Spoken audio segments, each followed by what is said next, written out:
Hey folks, this is BestInSlot. I am back and we are back with a Jurassic World Evolution 2 mod spotlight video. Some fantastic brand new species today, a bunch of new paleo-accurate cosmetics, and something super weird, as per usual, from Yosuba. All very exciting stuff. We'll get started in just a second. Very quick disclaimer before we do. Mods can cause problems with your save file. The game isn't updating anymore, much sadness.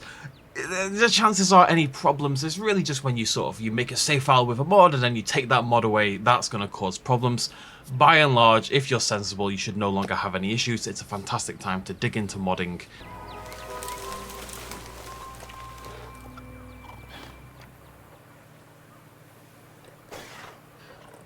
I think that's all of them. So our first new species is the Dodo, of course, and we should talk about this briefly.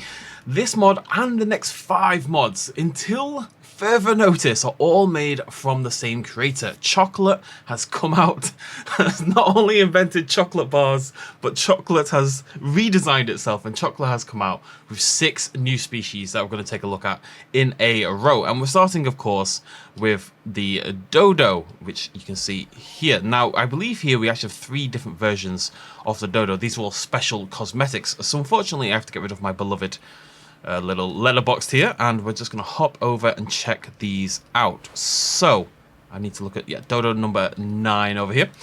So as you can see, this is the Zoo Tycoon 2 Dodo. It's got that sort of red blush over on the beak and this lovely, really nicely done coloration, this cobalt blues and greys along the body there.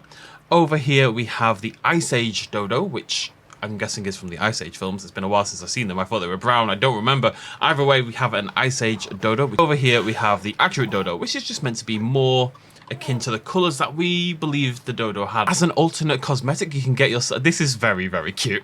This is really cute. That tiny little wings sticking out the side. The little short beak and the big eyes. These little baby Dodos. All the regular skins. There they go. They can even social animation with their parents, which is pretty awesome. And this one here is especially cool, I think, because it's kind of got that sort of baby cassowary-esque pattern there. Look at the little... So our beloved flightless bird from Mauritius, it is along with Rodriguez solitaire. They formed a subfamily called Raffina. Now they are part of the same family as pigeons and doves, of course. But dodos and... Wait, how do I slowly move? Oh, I'll just do this. Dodos and pigeons have a lot in common. So, as I mentioned, the keratinous beak, you can't really see it. You can see the entire beak there, but the keratinous portion is very much contained to the front. It's got a very short keratinous beak length, just like a pigeon does. And they actually also have a relative lack of feathers around the eyes. Oh, I took a photo. I'm using my Xbox controller to make it smooth, and I'm not really used to doing this. They've got a relative lack of feathers around the eyes. The eyes are sort of bare skin, which is, again, something that dodos and pigeons have in common. What a little beauty you are. Either way, a fantastic mod from Chocolate. Really good to see Chocolate expanding various things. Let's check out another one.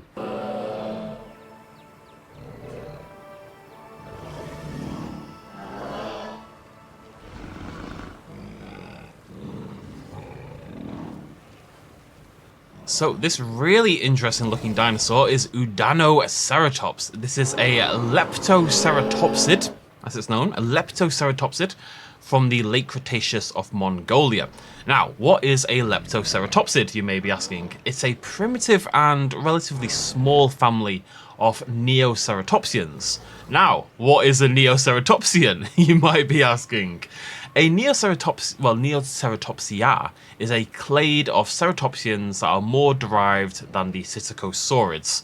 So that means, if I've understood this correctly, you've got Ceratopsia, right? Your big overall grouping.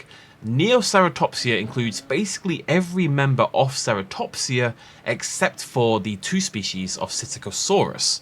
So as they evolve and develop new features, as they become more derived. Basically, the phylogenetic tree for Ceratopsia is a derivation from Psittacosaurus at the base, at the basal level, up to, and others like it, up to your Ceratopsids at the end, your Triceratops, and the like. And Udanoceratops here is somewhere in between, and I think you can really see that looking at the dinosaur. I think Chocolate's done a really good job kind of showcasing that halfway kind of thing. You can see it's got some Psittacosaurus there, and the head shape a little bit, the body shape, it's quite, you know, the legs are kind of tucked under the body there as well. It's got that sort of strange large head. It really does look like a bizarre amalgamation of a, say, Triceratops or a late Ceratopsid and a Psittacosaurus or those earlier Psittacosaurids. You can see a little bit of the crest popping up there as well. We've got that bigger beak developing, and it's gaining in size as well. Psittacosaurus was a lot smaller, but Ceratopsia sort of developed more large dinosaurs over a period of time.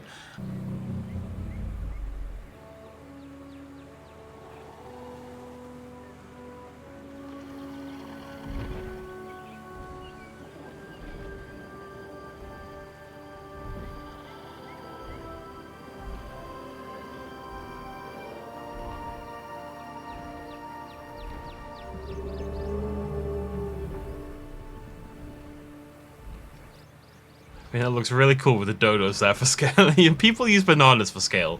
That's stupid. We should use dodos for scale. So our third new species from Chocolate is Ziangtitan, a Mamenchisaurid from the Middle Jurassic of Xinjiang, China, of course.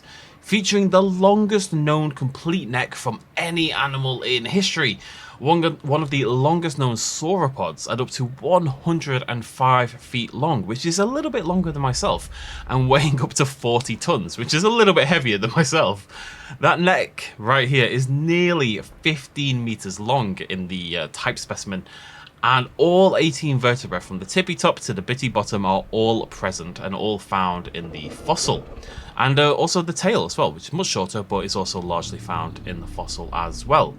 Despite that top-notch preservation, as I say, the longest fully preserved neck we've ever found, we only have one specimen for Ziangtitan, which again always makes me think, you know, if we can have a specimen that's so well preserved, you would think you'd find other dinosaurs, well, others of the same species, right? What happened to every other member of its species? And, you know, it's such pot luck when it comes to preservation that, you know, we know so much about dinosaurs, so we keep learning more and more, but the chances are there are countless, thousands and thousands of species and maybe entire genera that we'll just never ever know about, which is interesting and slightly sad. But either way, another very cool mod here, a really interesting looking sauropod. We've got that gigantic neck there. We've got a little bit of a speculative, I think it's speculative, tail spike, I'm not sure about that. And interesting pattern, this kind of, they look like dried apple slices. That's what I'm going to go with. Slightly eggy dried apple slices sort of pattern. These multicolored splotches going up and down the neck. And then we can move over to the head there. We've got that slightly Mamenchisaurid sort of head shape as well. I like the addition of these little raised vertebrae along the back there as well, making these spikes down the spine. All told, a beautiful, gigantic, colourful sauropod as well, with a really interesting, evocative pattern. Very, very cool stuff, and a fine addition to your parks, as John Hammond would say, if John Hammond didn't sound like John Hammond.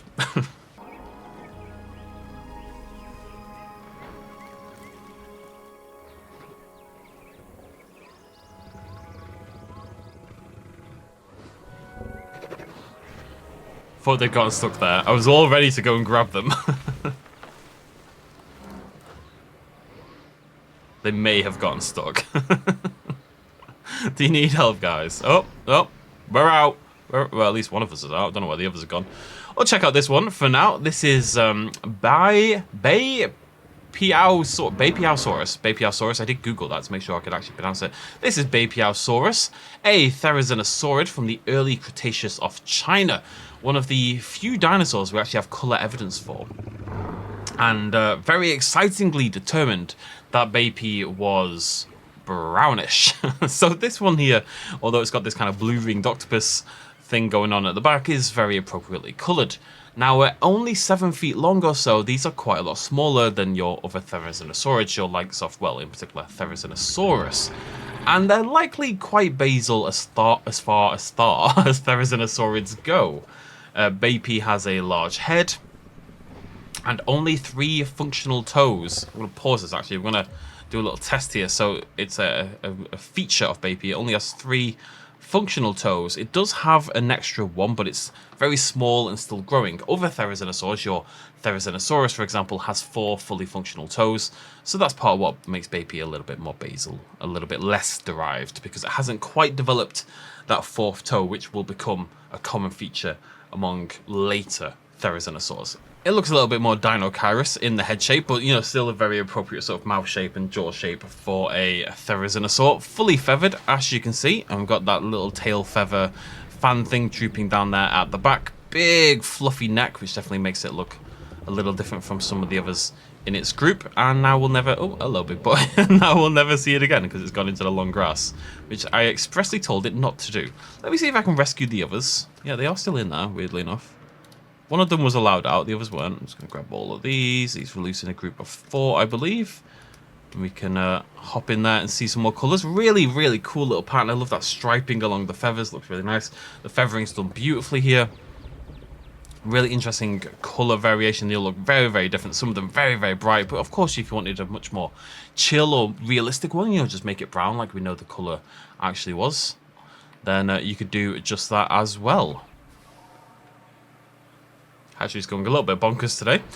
I'm going to try to pronounce this. This was another one that I googled very specifically to try to learn. This is Leaellynasaura.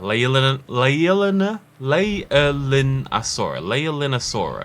And the reason it's called Leaellynasaura is because the paleontology team, the couple who discovered this, their daughter was called Leaelyn. So it's Leaellynasaura.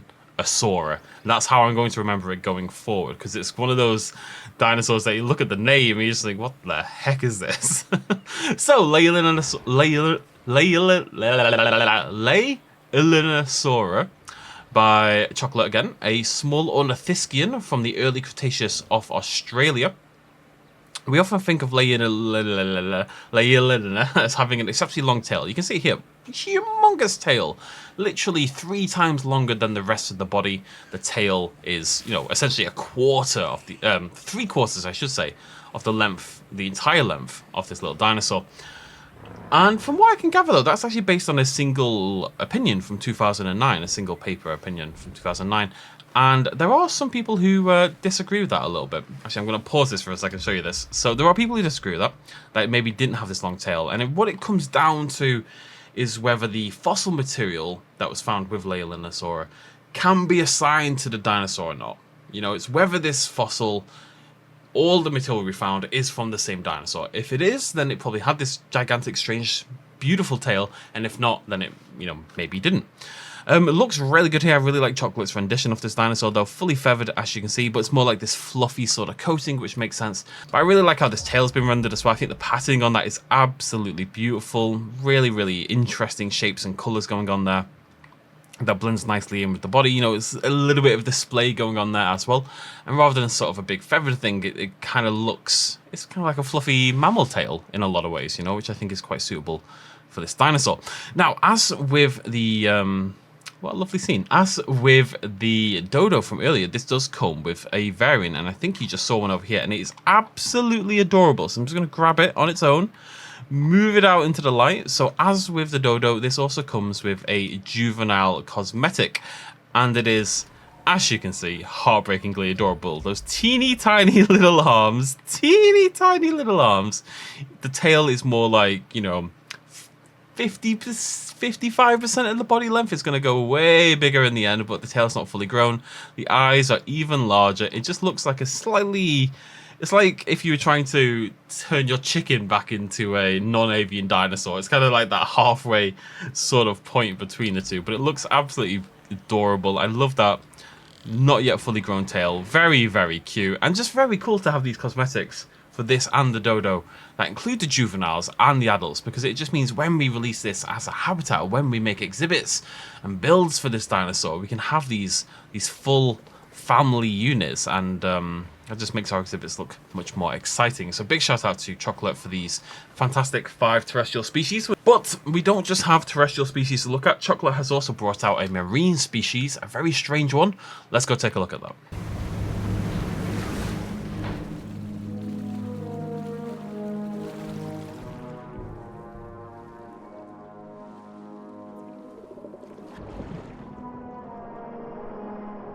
So this is Semirostrum, an extinct porpoise from the Pliocene epoch. I love the word epoch, man. Anyways, this is a really distinctive species thanks to one particular thing, which is this here, as you can see. This is an extremely long symphysis. That's SYMPHYSIS on the lower jaw. And that was a new word for me, so I'm sure it will be a new word for some of you at home as well. So what a symphysis is essentially an immovable or near enough immovable articulation of bone. So there's no musculature there that allows it to wiggle this thing around or anything like that. And it's just a jutting out bone from its lower jaw. It's basically a big, long chin. Now, all porpoises have this, but usually it's about 1 to 2 centimeters long. On Semirostrum, and we'll go take a look at some of the others over here. On Semirostrum, it's not 2 centimeters long, but it's actually 85 centimeters long. So over 40 times higher than the higher estimate for a regular porpoise. No wonder this thing has a name based on its gigantic lower jaw area, that big old chin. And of course, the theory behind this is that what it would have done is use it to drag it along the seabed. Well, it would have lived in like coastal areas, coastal rivers and stuff like that. Sort of drag it along the sediment on the ground to scoop up snacks, lovely snackies. Basically, you would have used it to rustle through the sediment to try to find food. So really interesting. Again, really rendered really well by by Chocolate. Looks really cool. I said really too many times already.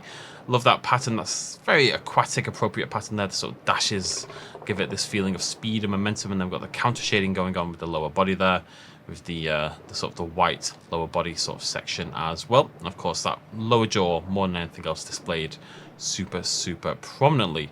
Yeah, it looks really good. Really like that pattern design. I think it's really good. And then we've got this burst of colour here on the tail, which you could use as a signifier for breeding or just showing off in general, or maybe, you know, family identification, stuff like that. It's beautiful.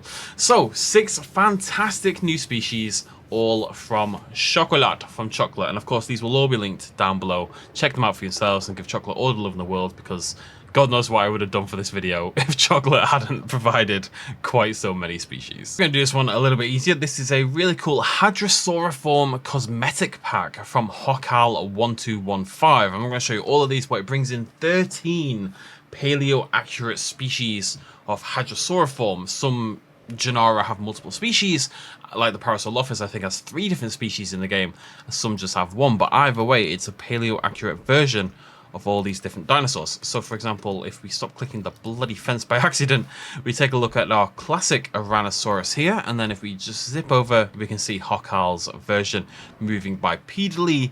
That much sort of skinnier frill there as well, goes back a lot longer, got this little dimple in it. Lovely skin patterning and texturing there, really top class, and a very different head shape as well. But more importantly, I love that it's walking around entirely bipedally.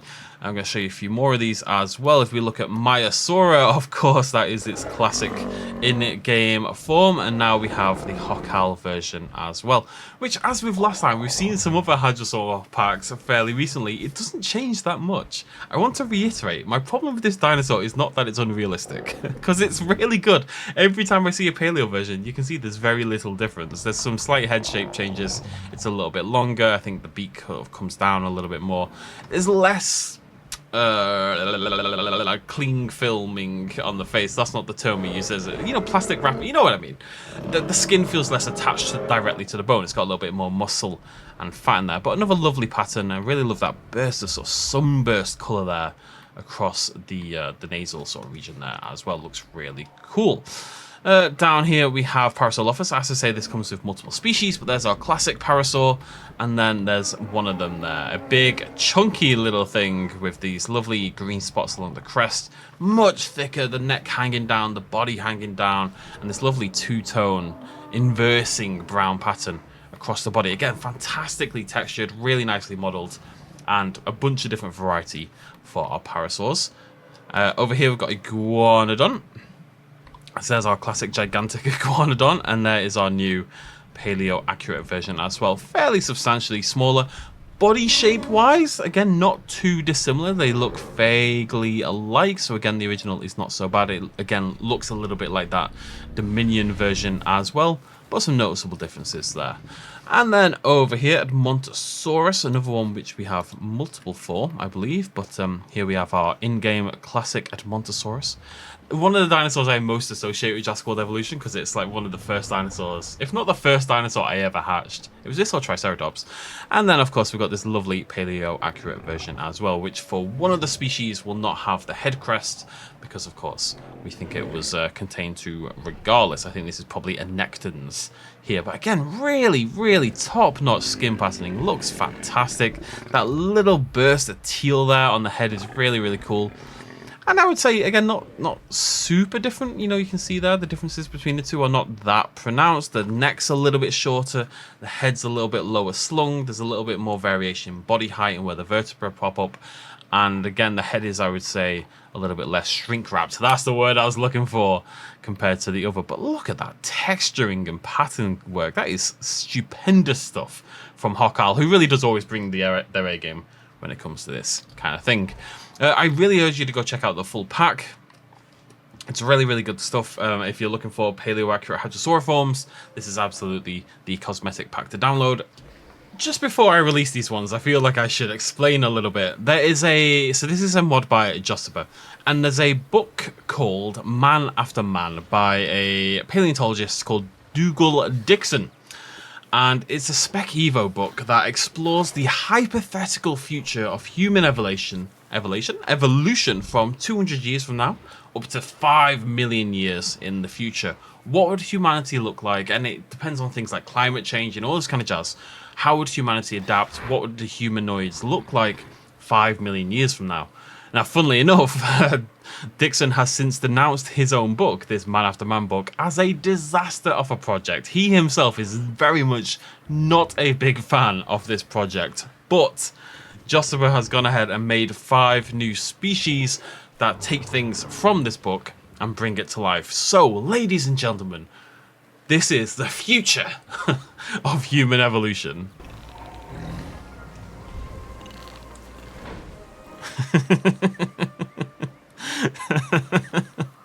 So, our first new species is the slightly demonic looking migrant. Now, of course, I haven't read the book, so I can't really talk too much about what each of these means, but this is what Dixon thinks our future is going to look like. I'm assuming the point here.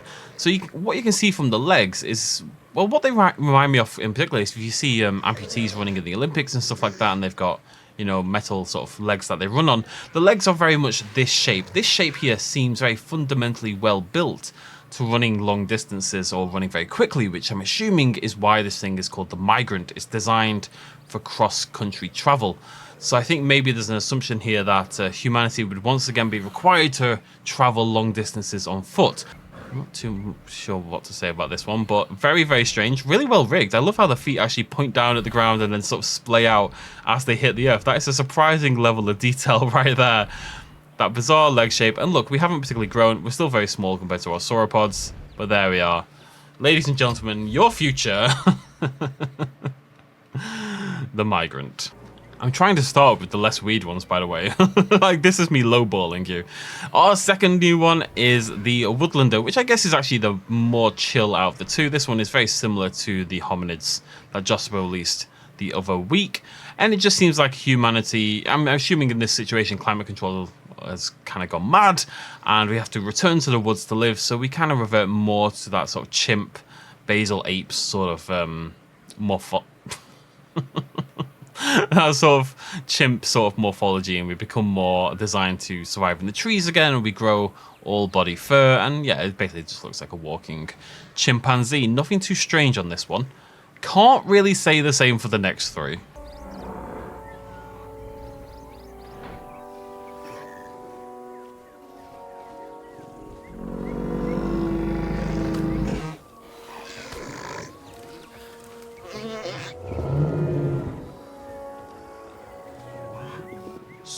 So, I'm assuming Dixon was on some very hard drugs at the time, but it's either that or Josper is telling me what he really thinks about me, because this thing is called the Sloth Man.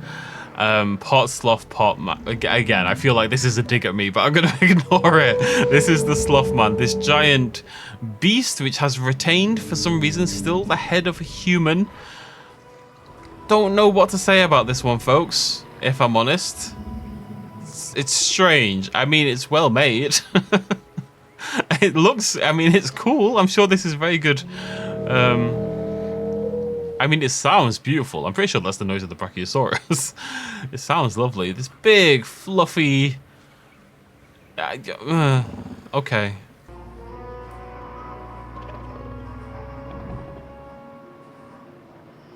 But as I warned, we also have an aquatic, and I think that's all this is called. This is the aquatic. So if humanity had to return to the seas in order to survive, then 100% scientifically proven this is what we would look like. We still have those very humanoid arms. Would be useful. I'm surprised a sea creature has not thought to develop them quite yet. You know, you can still swim with them. Maybe not as advanced as flippers, of course, but you can grab things. You could pick up a stick and beat someone with it. Immensely helpful ability. Got this strange sort of gill thing going on in the middle there. This big, flat, unhappy face, and those big eyes as well. Still front facing, still vaguely humanoid in the nose shape and the eye position and the mouth and all that kind of jazz, and a little bit in the head shape, but slowly becoming this bizarre mermaid manatee sort of creation. Again, I haven't read the book, and this is not making me want to read the book, and Dixon hating his own book is also actually making me want to read the book a little bit, but I mean, it's really well rigged and well modeled. It just looks utterly freaking nonsensical. It's very, very, very strange, and it's coming straight towards me. I don't like it. Okay, I'm gonna move on from this one.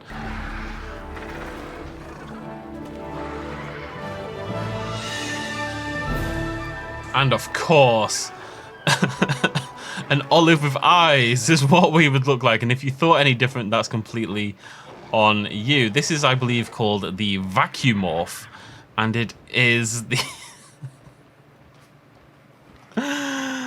oh god, it's the flying form of humanity. Okay, don't argue with me. I don't make the rules here. I'm assuming, are these meant to be eyes in the middle? I don't know what's going on there. We've got one giant eye hole, but we still have two eyeballs that are slowly being crushed together. And I'm assuming with even more time that we maybe would have had a singular gigantic eyeball in the center. Because who needs depth perception when flying around, right? I don't know why we turned into a giant olive with arms. I really don't. I don't have an answer to that. I don't know how we fly. I don't know how this thing flies. Like, what makes this able to fly and I can't? If I lie down on the ground and stretch myself out and start flapping my arms like this thing, I don't fly. I've tried, okay? And yet this, which has no feathers, has no wings, has no propulsion, is seemingly able to just flap around. Oh, it's going... Oh, it landed quite well, actually. What a strange, strange creature. I love that it blinks. That blinking, that singular blink. That one eyeball, well, the one eye hole, actually works and functions. That's very impressive rigging from Josuba. Those eyelashes are terrifying stuff. Apologies to hear that noise outside. Oh, oh Lord, he's off. He's off. What a noble, beautiful creature. The future of human evolution, ladies and gentlemen, right here, undeniably. It's said by a science man, it's in a book, it can't be a lie. That's it from me. Really hope you enjoyed the video. Check all these mods out at the link down below in the description of the video. Throw me a like if you enjoyed it, and definitely go give the mod makers some love as well. I'm of course now officially back from Grimfest, where I watched like 25 horror films in the span of 4 days, so my mind is addled, but yeah, content's back. We'll do some cool new stuff. I'll see you soon. Thank you very much for joining me. Cheers, much as always. Bye-bye.